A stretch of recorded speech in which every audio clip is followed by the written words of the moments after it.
The Pedestrian by Ray Bradbury. To enter out into that silence that was the city at 8 o'clock of a misty evening in November, to put your feet upon that buckling concrete walk, to step over grassy seams and make your way, hands in pockets through the silences, that was what Mr. Leonard Med most dearly loved to do. He would stand upon the corner of an intersection and peer down long moonlight avenues of sidewalk in four directions, deciding which way to go.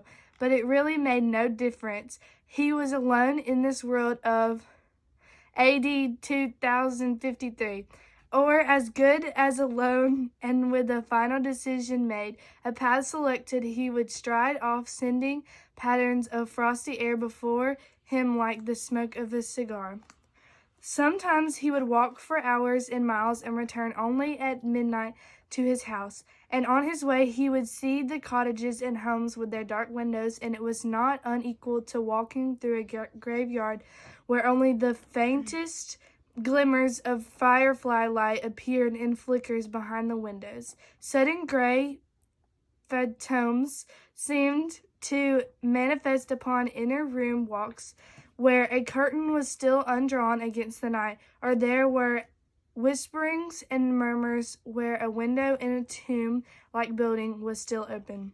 Mr. Leonard Med would pause, cock his head, listen, look, and march on his feet, making no noise on the lumpy walk. For long ago he had wisely changed to sneakers when strolling at night, because the dogs in intermittent squads would parallel his journey with barkings if he wore hard heels, and lights might click on and faces appear in an entire street be startled by the passing of a lone figure, himself, in the early November evening.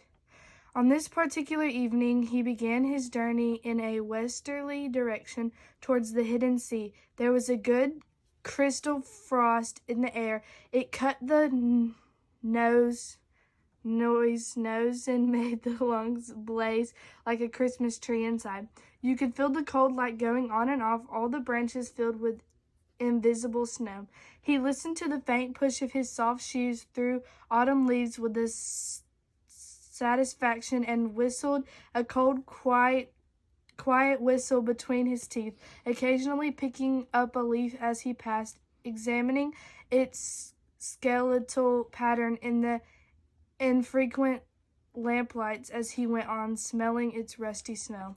"Hello in there," he whispered to every house on every side as he moved. "What's up tonight on Channel 4, Channel 7, Channel 9? Where are the cowboys rushing, and do I see the United States cavalry over the next hill to the rescue?"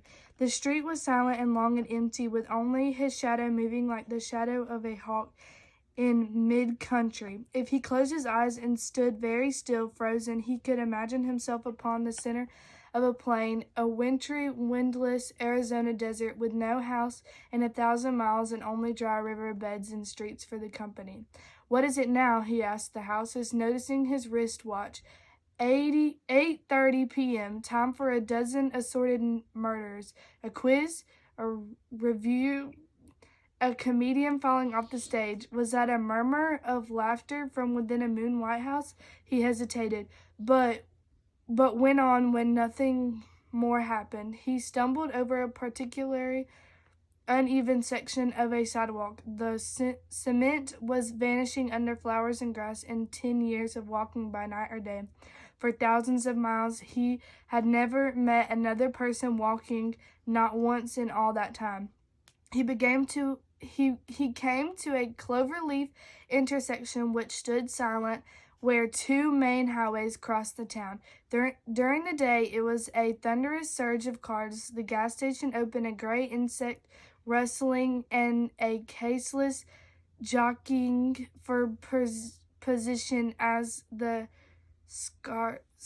scarabeetles, a faint incense pattern from their exhaust, skimmed homeward to the far directions. But now these highways too were like streams in a dry season, all stone and bed and moon radiance. He turned back on a side street, circling around toward his home.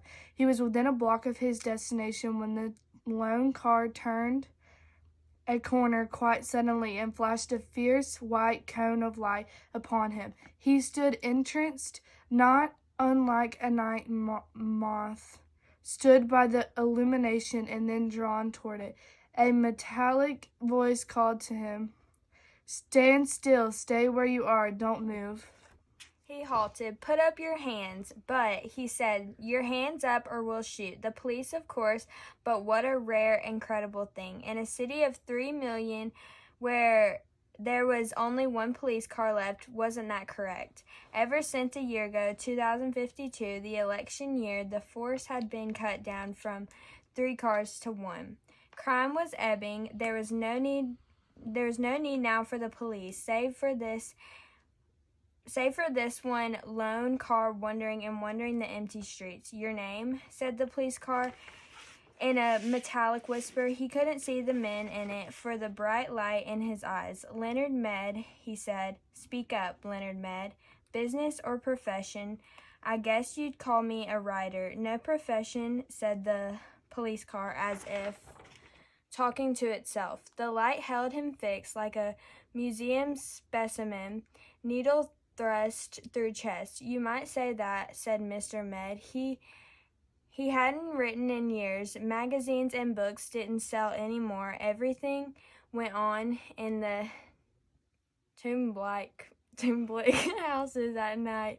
Now, he thought, continuing his fancy, the tombs ill-lit by television light, where the people sat like the dead, the gray or multicolored lights touching their faces, but never really touching them. "No profession," said the phonograph voice, hissing. "What are you doing out?" "Walking," said Leonard Med.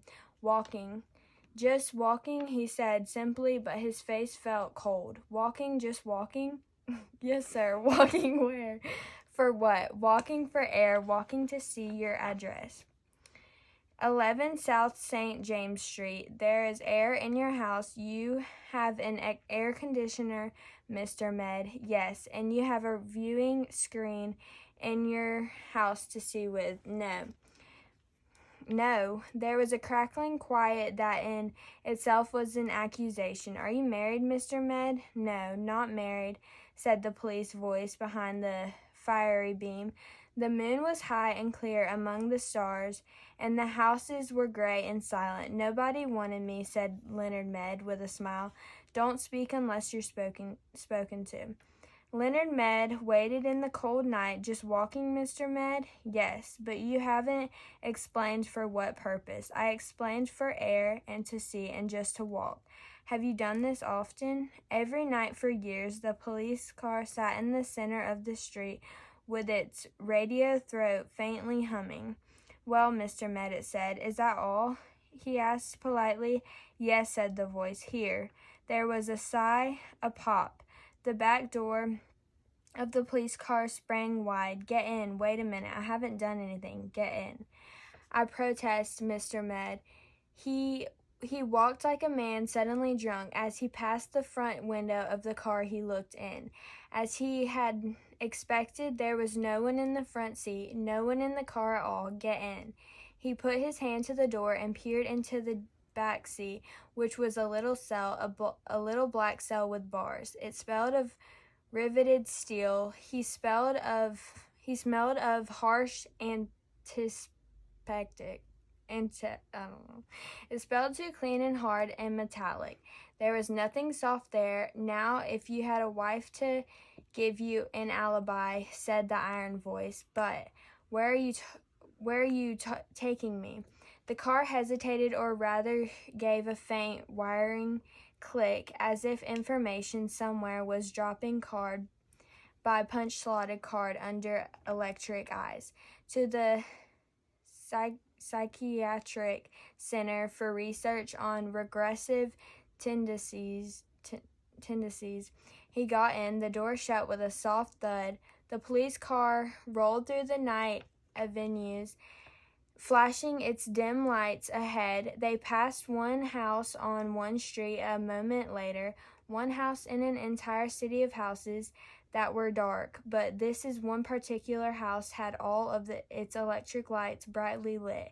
Every window a loud yellow illumination, square and warm in the cool darkness. "That's my house," said Leonard Med. No one answered him. The car moved down the empty riverbed streets and off away, leaving the empty streets with the empty sidewalks and no one around.